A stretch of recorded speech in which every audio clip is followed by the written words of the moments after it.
ताकतवर थे कि फिर समाजवादी पार्टी से चुनाव लड़े और पार्टी का विलय कर दिए। प्राथमिकता है मायावती जी, सोनिया जी % हम भाजपा के नाम रजिस्ट्री थोड़ा किए हैं। मोदी जी कि मायावती जी, अखिलेश जी, सोनिया जी, नीतीश जी, जयंत जी एक मंच पर अगर कल आने का ऐलान कर दे तो ओम प्रकाश राजभर उनसे पहुंचने से पहले ही हम मंच पे दिखाई देंगे।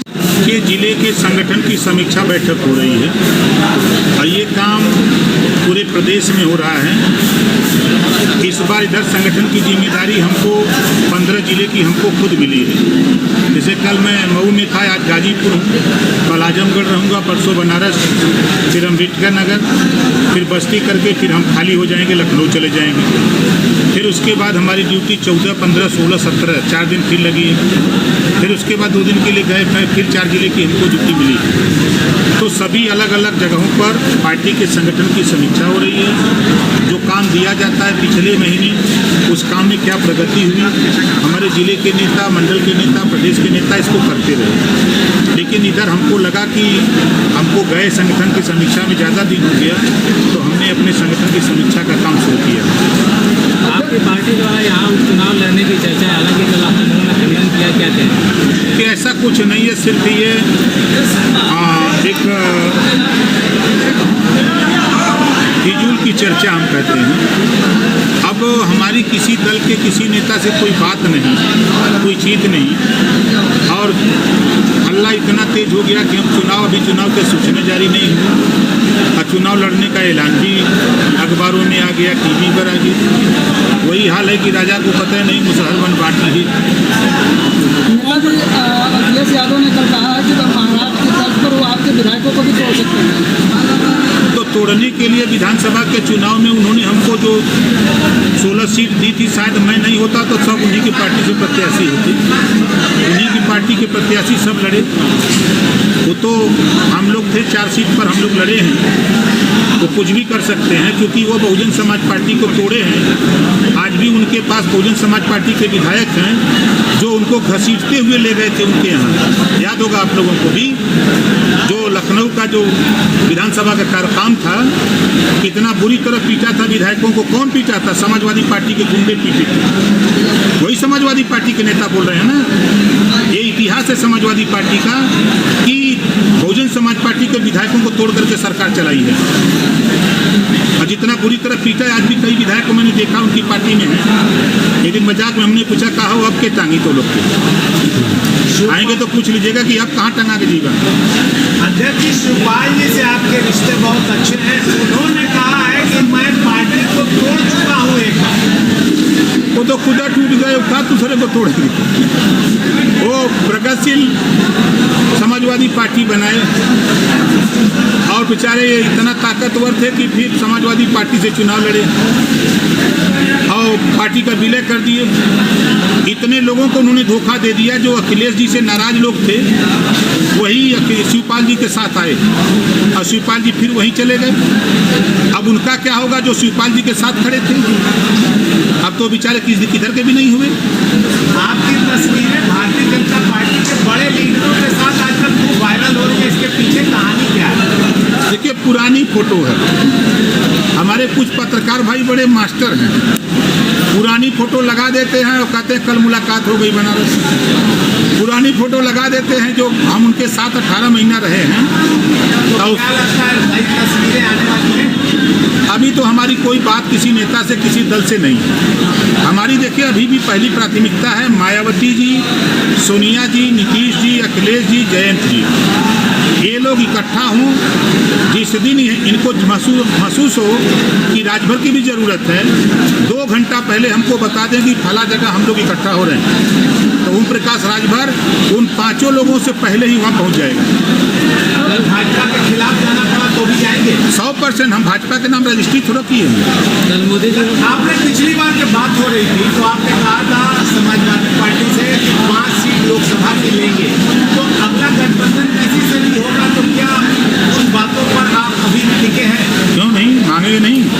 आप बताइए कि चाहे मिर्ज़ापुर हो, राबर्ट्सगंज हो, बनारस हो, चंदौली हो, गाजीपुर हो, बलिया हो, सलेमपुर हो, घोसी हो, आजमगढ़ हो, लालगंज हो, अम्बेडकर नगर हो, फैजाबाद हो, बस्ती हो, खलीलाबाद हो, गोरखपुर हो, बांसगांव हो, महाराजगंज हो, देवरिया हो, सलेमपुर हो, आपके देवरिया हो, 32 लोकसभा सीटों पर हम काम करते हैं।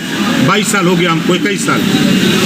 तो जब हम 32 लोकसभा सीटों पर भी विगत चुनाव में 2022 के चुनाव में हमको एक एक सीट एक एक लोकसभा में मिली, कहीं 2 सीट मिली। एक सीट लड़े तो 1 लाख, 1.25 लाख, 90,000, 80,000 उठ पाए। जहाँ 2 सीट लड़े वहाँ 2 लाख के ऊपर उठ पाए। तो 15 लोकसभा सीटों में हम चुनाव लड़े अपने सहयोगी दल के साथ। 1 सीट लड़े तो हमारा सहयोगी हमको 1 सीट पर वोट दिलाया, हम उसको 4 सीट पर दिलाए। जहां हम 2 लड़े उसको 3 पर दिलाए, वो हमको 2 पर दिलाया। तो 15 लोकसभा तो प्रमाणित हो गई। उसके बाद जैसे आजमगढ़ की लालगंज में हम नहीं लड़े, हम देवरिया में नहीं लड़े, हम बांसगांव नहीं लड़े, हम बहराइच नहीं लड़े, फैजाबाद नहीं लड़े, अम्बेडकर नगर नहीं लड़े।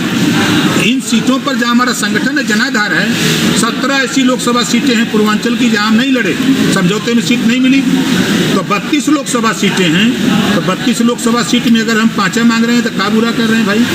आप 5 सीट कौन सी मांग रहे हैं? अब मांगने के लिए तो हम जो भी सीट मिल जाए, चाहे गोरखपुर मिल जाए, चाहे बांसगांव मिल जाए, चाहे बहराइच मिल जाए, चाहे गाजीपुर मिल जाए, चाहे चंदौली मिल जाए, सलेमपुर मिल जाए, लालगंज मिल जाए, कोई सीट मिल जाए। अपना संगठन है, जनाधार है, गठबंधन, लड़ाई 1 नंबर। जी आप वरिष्ठ राजनीतिक हैं भारत के, उत्तर प्रदेश के, जिस तरह से महाराष्ट्र में राजनीतिक घटनाक्रम बदला है उसको किस रूप से देखते हैं? नहीं, देखिए एक चीज़ तो कहूँगा कि अभी हमारे देश के प्रधानमंत्री जी ने भाषण दिया, 70 लाख करोड़ रुपया एनसीपी पे आरोप लगाते हैं, सभी लोगों ने देखा। और वही आरोपी महाराष्ट्र में सरकार में शामिल हो गया। कहाँ रह गई गारंटी? जिस गारंटी की बात हो रही है वो गारंटी कहाँ रह गई? हम तो साफ साफ कह रहे हैं, हम साथ में थे। हम तो जातिवाद जनगणना 20 साल से आपके बीच में कह रहा हूँ। आज कांग्रेस ने मान लिया ना कि जातिवाद जनगणना की आवश्यकता है। आज नीतीश जी ने मान लिया ना। मैं तो नीतीश जी को बधाई देता हूँ कि आपने बजट अलॉट कर दिया और आदेश भी दे दिया अपने प्रदेश में। लेकिन यही सूबे के मुख्यमंत्री रहे, चाहे अखिलेश जी हो, चाहे मायावती जी हो, चाहे कोई हो, किसी की हिम्मत नहीं पड़ी कि कोई बजट दे जातिवाद जनगणना के लिए। जब तक जातियों की गिनती नहीं होगी तब तक ना तो शिक्षा के लिए बजट, ना स्वास्थ्य के लिए बजट, ना रोजगार के लिए बजट, ना नौकरियों में हिस्सेदारी नहीं मिलेगी। भारत का एक स्टेट है तेलंगाना, केजी से पीजी तक 500 कॉलेज खोलकर 4 करोड़ आबादी में 2 लाख बच्चों को, गरीबों को निःशुल्क शिक्षा दे रहा है तेलंगाना की सरकार। लेकिन क्या है यूपी में? 2 स्टेट भारत में है, 300 यूनिट बिजली फ्री दे रहे हैं। क्यों नहीं उत्तर प्रदेश में हो रहा है? ये तो मैं डंके की चोट पे कह रहा हूँ। और उठा के देखिए, आधी आबादी महिलाओं की है। सुनने में आ रहा है कि आप भी बहुत जल्द कैबिनेट में जा सकते हैं। अब ये प्रस्ताव जाएगा? नहीं, ये तो आप लोग जो है, बिल्कुल हम तो अब इसी पे लड़ते हैं। आप बताइए कि जब से हम आपके संपर्क में हैं, 20 साल के ऊपर हो गया, हम अपने मुद्दे से हटे हूँ। चाहे पूर्वांचल राज्य अलग कराने का हो, चाहे शराबबंदी का मामला हो, चाहे आधी आबादी महिलाओं की है लोकसभा विधानसभा में आधी सीटें आरक्षित कराने का हो, नौकरियों में आधी सीटें आरक्षित कराने का हो, चाहे उनको शिक्षण संस्थाओं में हो, एक बिंदु बता दीजिए हम पीछे हटे हों। हम तो साफ साफ कहते हैं, जिसकी जितनी संख्या भारी उसकी उतनी हिस्सेदारी। ये लड़ाई तो हम चाप के लड़ रहे हैं। मीडिया रिपोर्ट्स के अनुसार आप जो है वो सरकार में शामिल हो सकते हैं, इसकी कितनी संभावना है? देखिए, जब मैं अखिलेश जी के साथ था, बड़ी चर्चा थी कि कल चले जाएंगे, राती को चले जाएंगे, दिन सहारा 4 बजे चले जाएंगे। लेकिन आपने देखा कि हम लड़े।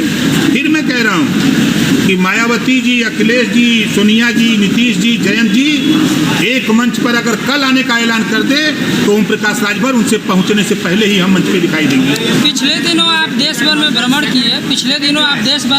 किए और तमाम नेताओं से गठबंधन की बात कर रहे थे, एक मंच पर लाने की बात कर रहे थे, लेकिन जब पटना में सारे दल जो एक साथ जुटे वहाँ ओम प्रकाश राजभर नहीं दिखे। भाई हमको न्योता नहीं, पहली बात। अब हम शुरू करने जा रहे हैं, ठीक है। 7 अक्टूबर 2023 गांधी मैदान पटना बिहार वंचित समाज जागरण महारैली का कार्यक्रम हमने रखा है। अब उसी रैली में जिस तरह 2022 में हमने ऐलान किया, आप ही लोगों के चैनल पे बड़ी चर्चा थी कि एक हेलीकॉप्टर से 2 हुआ, 2 से 3 आ रहा है, तो फिर ले आए वहाँ अखिलेश जी को। उसी तरह हमारा प्रयास हो रहा है कि 7 अक्टूबर को हम अपने गठबंधन का ऐलान करेंगे। किसके साथ जाएंगे, इधर बीच में जो 3 महीने का समय है, इसी बीच हम तय कर लेंगे।